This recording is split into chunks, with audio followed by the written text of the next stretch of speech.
백신 접종 속도가 붙어서겠죠. 여행, 쇼핑, 레저 등 최근 생활 정상화 기대감으로 오르고 있는 그 한때는 코로나 피해주라고 불렸던 종목들이 좋은 흐름 이어가고 있습니다. 올 들어 힘을 받지 못한 기술주, 시총 상위 종목들도 하방 다지고 있는 모습인데요. 워치 리스트로 두고 계셨던 분들 타이밍 잡기에도 괜찮아 보입니다. 5월 마지막 장 이슈 점검 시작하겠습니다. 밸류 파인더 이충원 연구원 대표시죠. 함께 합니다. 안녕하세요. 안녕하십니까. 네, 오늘 뭐 5월 마지막 장이고 또 내일부터 그 하루 차이지만 2월 장 시작이 돼서 6월 장세 또 대응 전략 어떻게 세워야 될지 궁금해하시는 분들 많을 것 같은데 어떻게 좀 짚어주시죠. 네, 일단 5월 달은 좀 변동성이 굉장히 큰 시장이었고 일단은 오늘 같은 경우에도 양시장이 좀 혼조세를 보이는 상황인데 특정 섹터에서만 지금 순환매가 보이고 있는 상황으로 지금 시장이 전개가 되고 있습니다.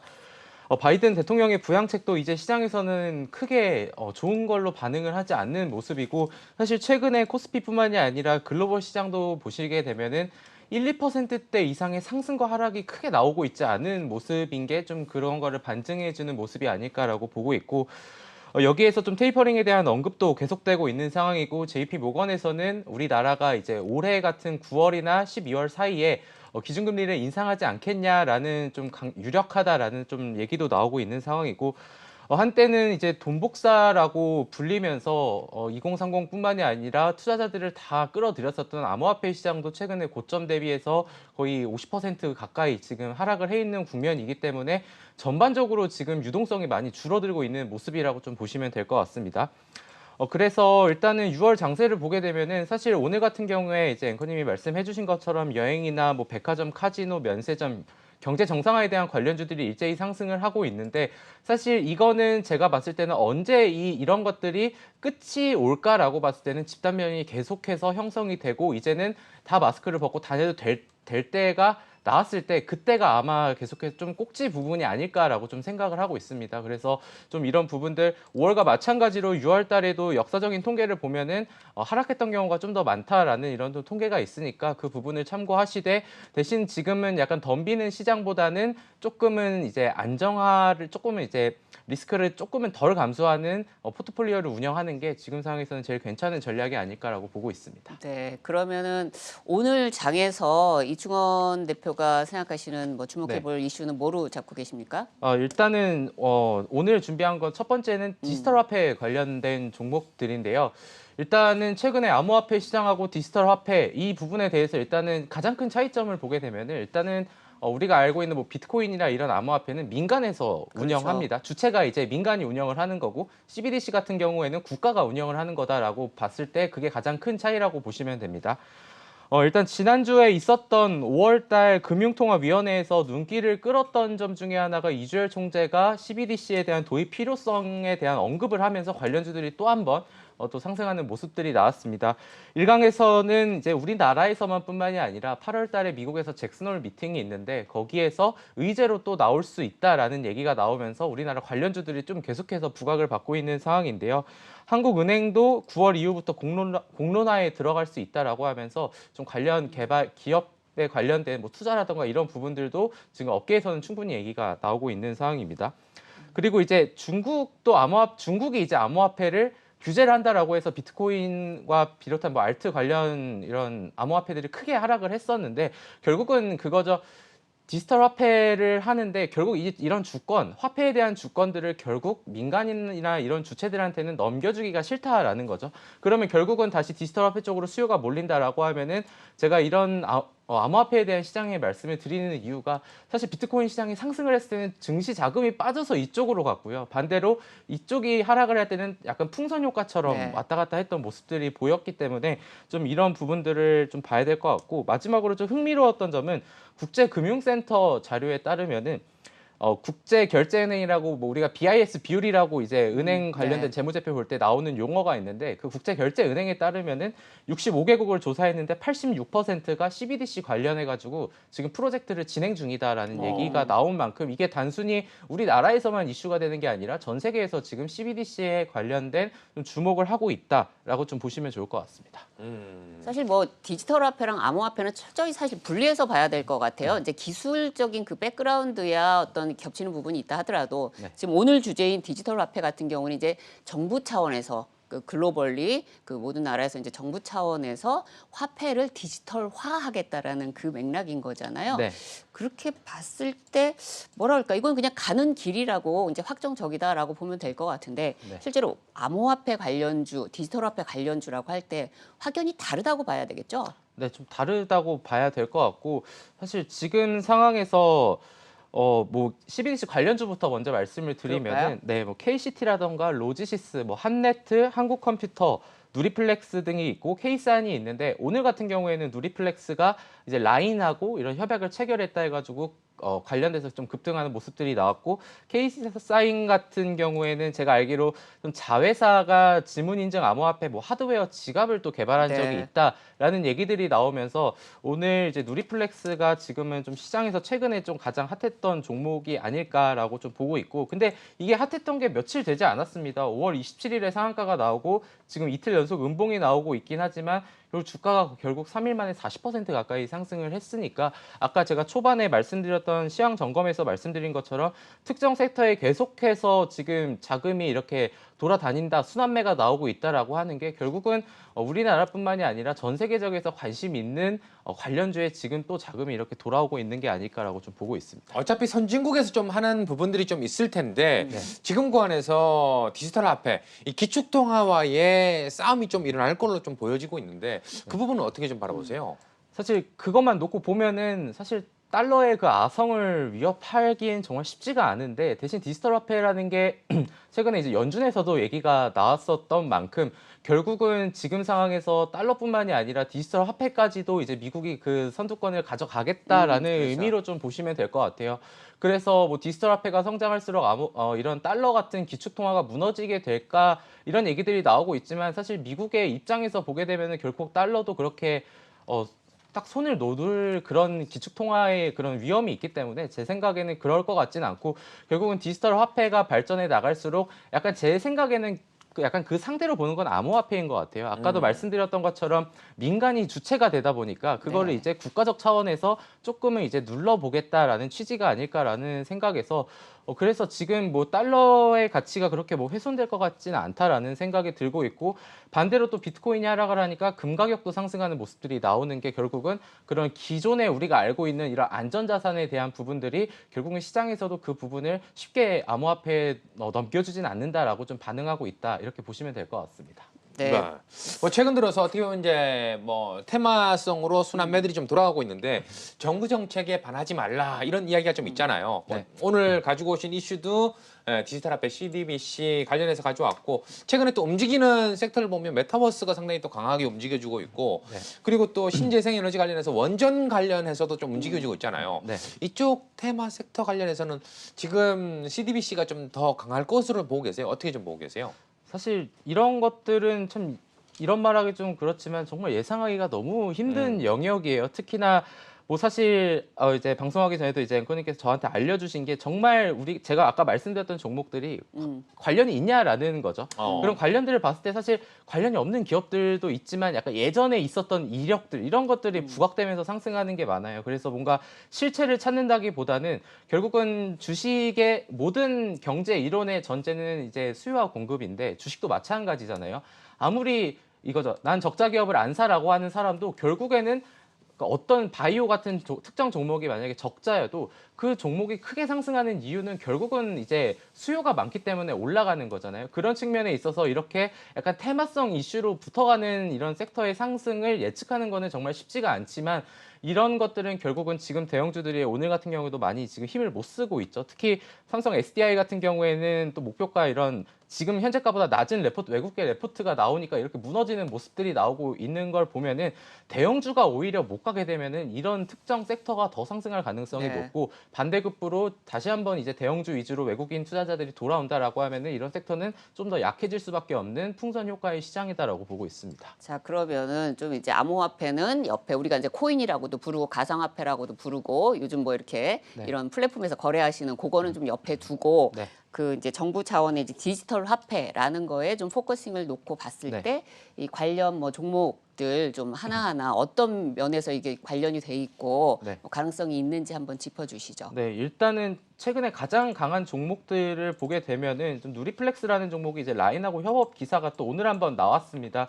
그래서 좀 차트를 보게 되시면은 굉장히 좀 우상향을 하긴 했지만 상승하는 모습들을 이렇게 많이 못 보여줬었는데 지금 가격대를 보시게 되면은 지금 거의 지금 가격대가 2015, 16년도 때 가격이거든요. 그만큼 매물대가 많은 상황이었는데 어쨌든 지금 최근에 이제 우측 하단에 보시게 되면 거래량이 이렇게 솟아 나와 있는 게 좀 보이실 텐데 이런 측면들을 봤을 때는 결국은 시장에서 이런 섹터가 죽지만 않는다면은 더 상승할 수 있는 그림이 마련될 거고 반대로 이제 또 최근에 이슈가 되는 게 이런 K사인 같은 종목들도 불과 이런 종목들 보시게 되면은 오래되지 않았습니다. 이렇게 여기를 보시게 되면은 이렇게 상승한 지 2주도 안 됐어요. 이런 상황들이 근데 제가 차트를 이렇게 좀 보면서 섣불리 말씀드리기 힘든 이유가 이런 차트를 보게 되면 되게 많이 오른 것처럼 보이잖아요. 이때 가격이 현재가가 2,300원인데 결국은 길게 보면은 이렇게 3,400원까지 상승하는 모습들이 나온다라는 점에서 차트를 볼 때는 항상 너무 앞에만 보시지 말고 좀 긴 흐름으로 네. 봤을 때 그리고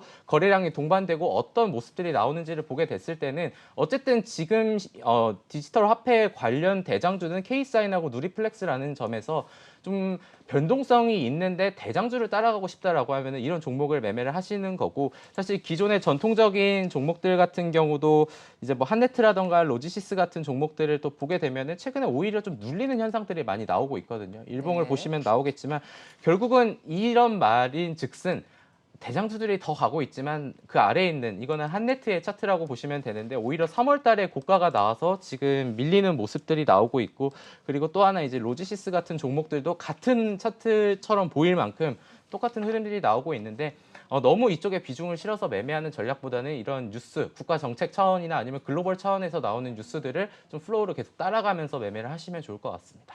뭐 추가적으로 종목 뭐 더 언급하실 부분 있을까요? 뭐, 최근에 예. 좀 이 부분에 암호화폐 좀 말씀을 드리면은 이거는 약간 좀 심리에 대한 건데 뭐 좀 지금 시간에 말씀드려도 되나 싶겠지만 지금 주식 투자를 하면서 주변에 있는 뭐 제 또래라던가 네. 이런 분들이 굉장히 요새 조급해 하시는 분들이 많아요. 특히 이거는 그 아까 암호화폐뿐만이 아니라 주식시장도 마찬가지고 최근에 주식시장이 생각보다는 많이 안 빠졌는데 변동성은 되게 많이 그렇죠. 지금 빠진 것 같은 느낌이 들거든요. 사실 이게 약간 뭐 예전에 뭐 향수에 젖었다 이런 표현과 비슷하게 작년 4월에 이제 주식을 시작하신 분들은 1년 동안 정말 유례없는 상승을 맛본 네. 상황이었는데 5월에 잠깐 조정을 받으니까 뭐 지금 제가 알기로는 뭐 주변에서 주식을 크게 하시는 분들도 5월 달에는 좀 쉽지 않았다라는 말이 굉장히 많이 나오고 있거든요.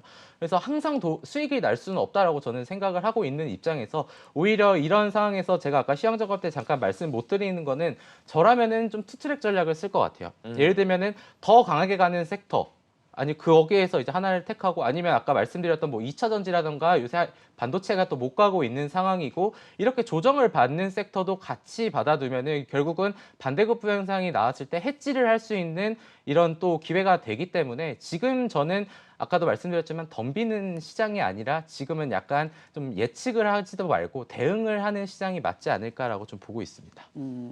그러면 우리 아까 이제 옆에 봤던 암호화폐, 네. 가상화폐 이제 그거 관련한 주들이 요즘은 조금 이제 잠잠하잖아요. 뭐 네. 장도 안 좋고 그러니까 그쪽 지금 관련 주들은 지금 흐름 좀 짚어보고 어떻게 대응하는 게 좋을지 한번 좀 얘기해 주시죠. 네, 일단은 그때 나왔을 때 항상 대장이 먼저 움직였던 거는 하나투자증권이었고 이제 그것보다 변동성이 더 빠르게 움직였던 거는 아무래도 이제 코인베이스가 미국에 상장을 하고 우리가 이제 두나무가 언제 상장을 하냐 이런 부분들이 굉장히 얘기가 많이 나왔었잖아요. 사실 이런 부분들은 이게 지금 차트를 한번 보시면 아시겠지만 변동성이 굉장히 지금도 큰 상황입니다. 이거는 하나투자증권 우선주의 차트고 그리고 이제 보여드릴 거는 하나투자증권의 차트죠. 그리고 이제 비트코인의 가격이 상승해도 오르는 게 뭐 우리기술 투자라던가 네. 아니면은 뭐 비덴트, 위지트 같은 종목들이 있는데 결국 같은 상관관계를 유지하고 있습니다. 이게 제가 봤을 때는 이 종목들이 상승하려면 두 가지가 있어야 돼요. 첫 번째로는 비트코인 가격이 크게 상승을 하던가 아니면 두나무가 지금 상장 절차를 빠르게 밟아가지고 올라가던가 결국은 제가 말씀드리고 싶은 부분은 암호화폐나 이런 디지털 화폐나 지금 우리 시장을 이끌어가고 있는 이런 섹터와 관련된 상승 섹터에 있는 종목들은 계속해서 약간 차에 기름을 넣어주듯이 모멘텀이 계속 나와야 돼요. 그렇지 않으면 오히려 불안정해서 밀리는 상황들이 계속 나오고 있거든요. 그런 측면에 있어가지고 제가 말씀드리고 싶은 거는 사실 암호화폐, 디지털 화폐 관련주들 사실 저는 암호화폐에 대해서 말씀을 드렸을 때 암호화폐 관련주에 투자하지 말고 그냥 암호화폐에 투자하세요라고 말씀을 드렸었던 이유가 네. 주식시장은 한정돼 있죠. 6시간 반이라는 게 한정돼 있는데 이런 다른 거는 24시간이기 때문에 그걸 대응을 못 하거든요. 하지만 디지털 화폐는 그거와는 조금 다르다라는 측면에 봤었을 때는 저는 뭐 이게 어떻게 될지는 사실 잘 모르겠지만 어쨌든 이걸 이끄는 주체가 한국은행이에요. 그리고 연준에서도 하고 있습니다. 이거는 조금 암호화폐하고는 다른 개념으로 좀 받아들이시면 좋을 것 같습니다. 좀 아쉬운 게 있다면 뭐 최근 메타버스 관련주나 신재생 아까 뭐 얘기했던 종목들은 정부 정책 맞물리면서 수급들이 좀 들어와 주는데 네. 지금 CDBC 관련주들 방금 언급해 주신 종목들 보더라도 뭐 기관 쪽에서는 거의 지금 관심을 좀 안 가지고 있는 그런 모습들이 조금 아쉽다라는 생각은 드는데 그런 쪽만 수급이 좀 풀린다면 충분히 재상승 뭐 기대해봐도 되겠죠? 네, 충분히 그럴 수가 있는데 지금 이런 CBDC 관련주들을 좀 보게 되면은 사실 뭐 몇 종목을 제외하고는 기관에서 수급이 많이 안 잡히는 경우가 시총이 너무 작다 보니까 그렇죠. 네, 이게 저도 이제 운용사에 있는 펀드 매니저들 좀 만나 보면은 그 종목 괜찮지 않아라고 물어보면은 그거와 관련돼서 기관이 이제 그 각 운용사마다 해당 종목을 담을 수 있는 조건이 있습니다. 예를 들면은 뭐 흑자가 어느 정도 난다거나 아니면은 시가총액이 얼마가 된다거나 이제 그 회사 펀드 매니저가 있는 그 운용사의 컴플라이언스가 다 있기 때문에 그런 부분들이 좀 제약이 되는 게 아쉽죠. 반면에 우리가 알고 있는 뭐 신재생 에너지라던가 네. 뭐 메타버스 관련주들에서는 뭐 아무래도 뭐 네이버, 카카오도 들어가 있고 기관 투자자들이 계속해서 자유롭게 들어올 수 있는 우호적인 좀 환경이 조성돼 있다라는 점인데 반대로 생각하면은 기관 투자자들이 들어올 수 없는 환경에 있는 종목들은 변동성이 훨씬 커질 겁니다. 그런 측면에서 봤을 때는 이게 뭐가 기간이 꼭 들어와야 좋냐 아니면 안 좋냐라고 생각해 봤을 때는 그거는 사실 결론적인 거죠. 주가가 그걸로 그게 없었는데 상승하면 좋았던 거고 그게 있었는데도 하락하면 안 좋은 거니까 그런 상황들은 이제 투자자 수급 동향에서 본인이 혹시 가지고 있는 종목이라면은 체크를 꼭 해보시는 게 제일 좋은 투자 습관이 아닐까라고 보고 있습니다. 네, 그러면 이해수 캐스터 연결해서 이 시각 특징주 들어보겠습니다. 네, 5월은 마지막 거래일까지 참 5월장답습니다. 지수는 조금씩 힘을 내고 있지만은 매기는 쏠리는 쪽으로만 쏠리는 치우쳐 있는 시장이 지속되고 있는데요. 자, 카테고리별로 나눠본 특징주 하나씩 확인해 보도록 하겠습니다. 수급 특징주는 JYP 엔터입니다. 오늘 외국인 기관 동시에 사고 있는 종목이기도 하지만 5월 한 달 주체별로 태도가 가장 엇갈렸던 종목이기도 합니다.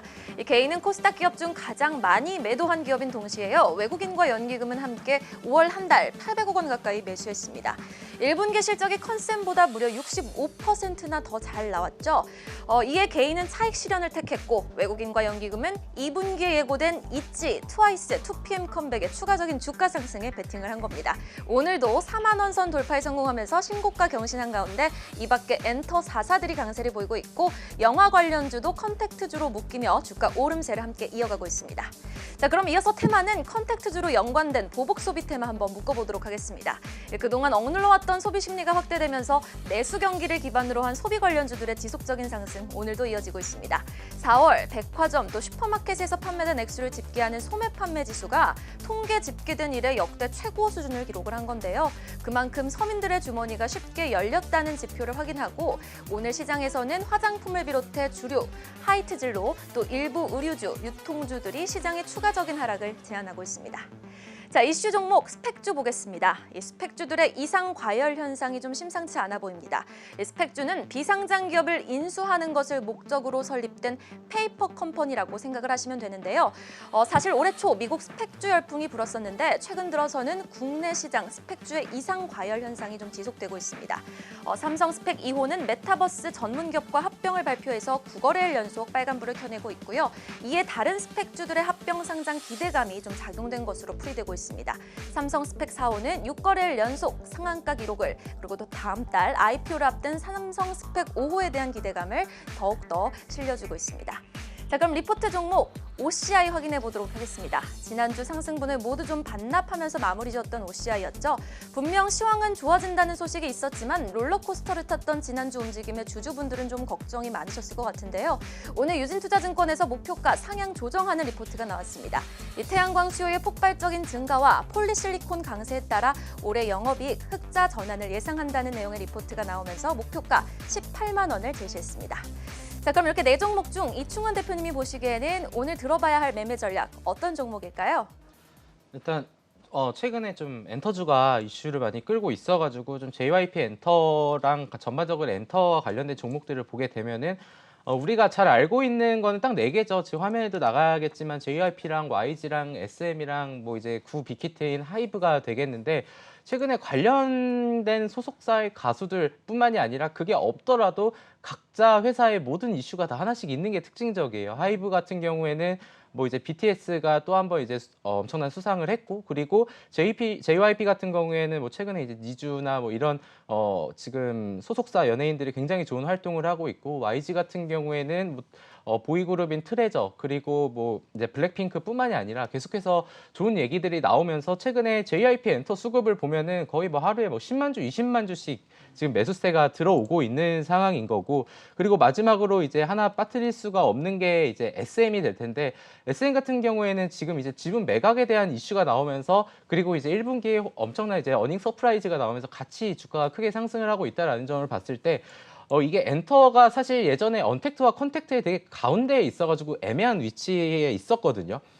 대부분은 뭐 예를 들면 여행은 이제 못 가는 건데 마찬가지로 소속사 가수들도 해외 공연을 못 가지만 대신 이제 온라인으로 생방송을 하면서 그걸 좀 대체 상쇄시키는 역할을 했었는데, 어쨌든 최근에 외국인과 기관의 이제 쌍끌이 매수가 SM뿐만이 아니라 YG랑 JYP 모두가 들어오고 있다라는 점에서는 뭐 이 상승의 끝이 어딘지는 사실 알 수가 없겠지만 투심이 요즘에 이렇게 한번 들어온 데에서는 생각보다 쉽게 빠지지 않는다는 걸 우리가 알 수 있는 게 바로 HMM이나 이런 해운주 같은 데에서 우리가 좀 힌트를 찾을 수 있을 것 같아요. 그래서 지금 혹시나 엔터주에 관련된 종목을 보유하고 계신 분들이라면은 제 생각에는 지금 상황에서 매도할 자리는 아니고 오히려 쭉 끌고 가는 전략이 좀 더 낫지 않겠나라고 좀 엔터주 정리해 드리도록 하겠습니다.